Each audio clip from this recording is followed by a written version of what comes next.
आसक्त चित्त होकर के नाना प्रकार के शुभ अशुभ कर्म करने वाले जब भगवत कृपा से पुनः सत्संग प्राप्त करते हैं और साधन मार्ग में लगते हैं तो माया अपना प्रबल रूप धारण करती है।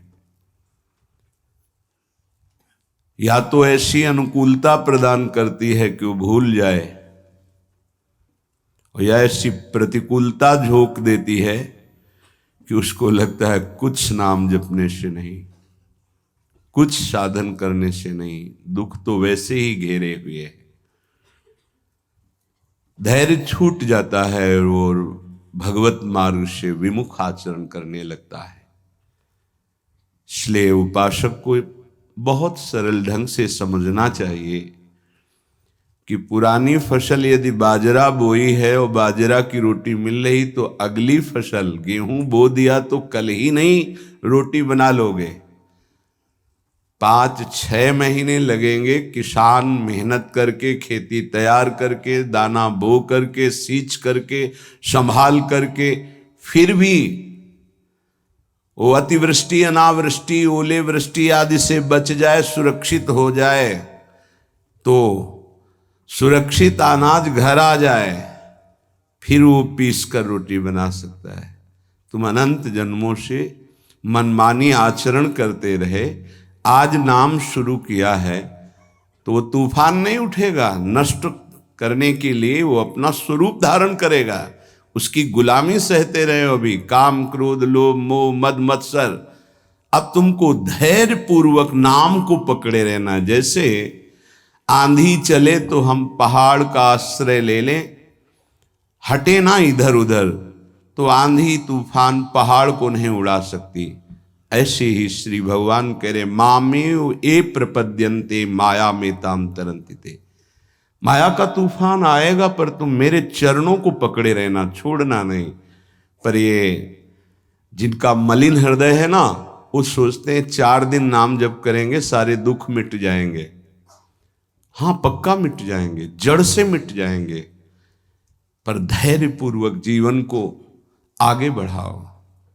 भगवत विमुख होने से तुम्हारा मंगल ही अमंगल है, भगवत सन्मुख होने पर मंगल ही मंगल है। थोड़ा धैर्य धारण करो, तुम्हारी ये फसल तैयार हो जाए, फिर देखना आनंदित हो जाओगे।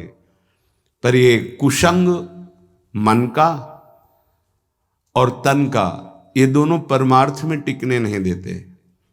जहां ऐसे मित्र जन मिले जो गलत आचरण करने वाले होते हैं, वो पूछते हैं तुमने शराब छोड़ दिया, मांस छोड़ दिया, तुम नाम जप करने लगे, कुछ लाभ हुआ? अरे कुछ नहीं होने वाला, तुम देख लो करके। उसके दिमाग में माया तो आक्रमण किए ही है।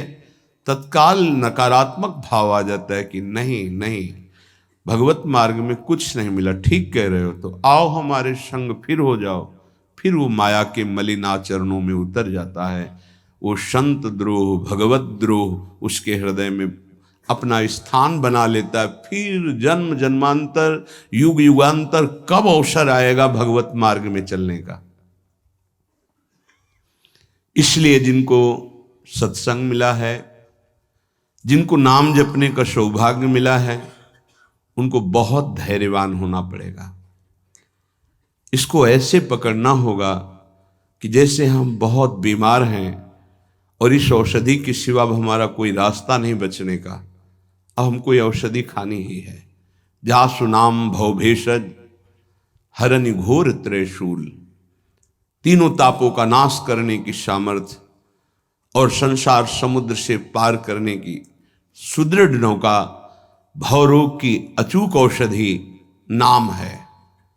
हमारा भाव बने न बने, भाव बिगड़ जाए, कोई बात नहीं, तुम नाम मत छोड़ना, हमारी प्रार्थना मानना, नहीं तो ये तूफान माया का आपको उड़ा ले जाएगा, परमार्थ में नहीं खड़ा होने देगा।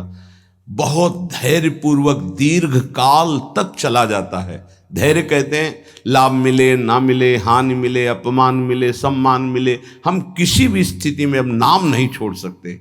वो जीत जाएगा माया से। विपक्ष बहुत जोरदार है, आप क्या समझते हो? आप भगवान के अंश हो, ये भूल चुके हो, लेकिन वो नहीं भूली।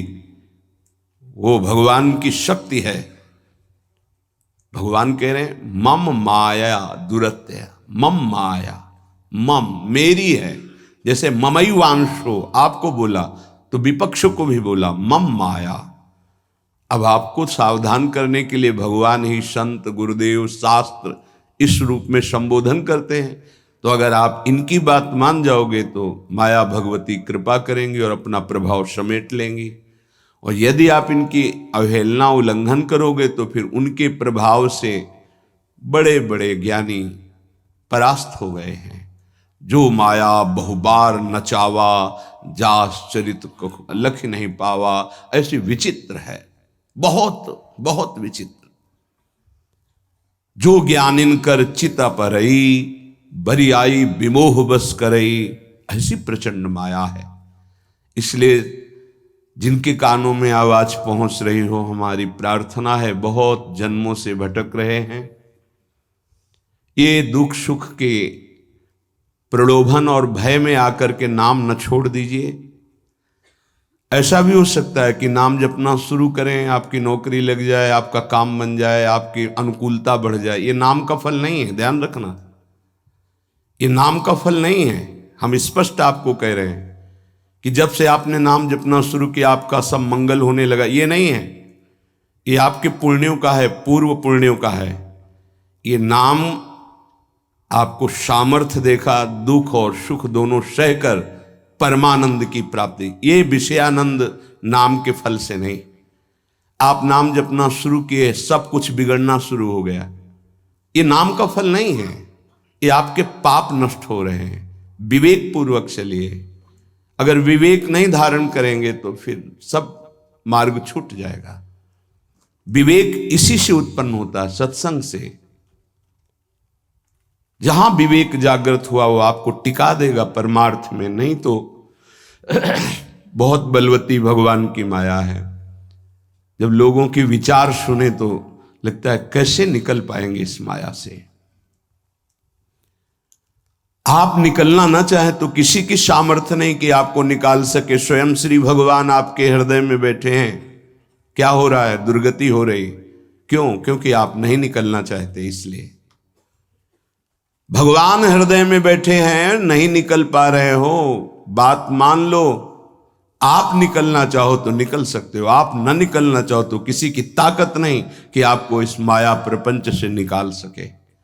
इसलिए आपसे प्रार्थना है कि आप निकलने की कोशिश कीजिए। इसका बड़ा ही प्रलोभन और भुलावा प्रभाव है। प्रलोभन और भुलावा एक क्षण में भुला दे सारे ज्ञान विज्ञान को और अपने में आकर्षित कर दे, उसका नाम माया। ऐसे प्रलोभन फेंक दे कि जानबूझकर तुम भगवान को भूल जाओ और उन प्रलोभनों में लग जाओ, उसका नाम माया। सावधान हो जाइए। इसके प्रलोभनों में, इसके भोगों में आज तक कभी कोई सुखी और तृप्त नहीं हुआ। तुम्हें अब जो मार्ग मिला है ये तृप्ति का मार्ग है। तृप्त हो जाओगे, हाथ उठा के कहोगे अब कछु नाथ न चाहिए मोरे। देख लेना, चलो तो आगे।